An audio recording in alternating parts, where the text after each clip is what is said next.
Hello everyone. Shopping అంటేనే అమ్మాయిలకైనా అబ్బాయిలకైనా అదొక emotion. మనం షాపింగ్ మాల్కి వెళ్ళినప్పుడు అక్కడ ఉన్న వాళ్ళు నీకు ఏ మోడల్లో డ్రెస్సులు కావాలి, నీకు ఎలాంటివి కావాలి అని అడుగుతారు కదా మనల్ని. అప్పుడు వాళ్ళకి మనకి ఈ టైప్ ఆఫ్ డ్రెస్సెస్ కావాలి, ఇలా చూపించండి అని అడగడానికి కూడా భయపడతాం. అంటే అది భయం అని కాదు, షై అని కాదు, అదొక ఫోబియా అనుకోండి. అందుకే నా షాపింగ్కి కూడా నాకు కావాల్సినవి నాతో వచ్చిన వాళ్ళతోనే అడిగిపిస్తా. మనం షాపింగ్ చేస్తే అందులో ఉన్న డ్రెస్సెస్ అన్నీ బయటికి రావాల్సిందే, తీయాల్సిందే, మనకు చూపించాల్సిందే.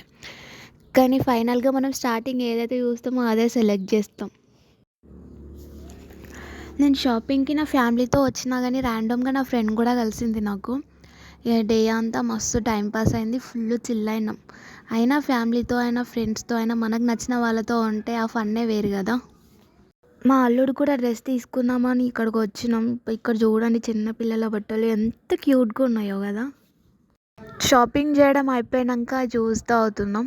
అంటే మార్నింగ్ నుంచి ఇక షాపింగ్ చేసి చేసి బాగా టైర్డ్ అయినాం కదా, అందుకని. బాయ్ బాయ్, నెక్స్ట్ వీడియోలో మళ్ళీ కలుద్దాం.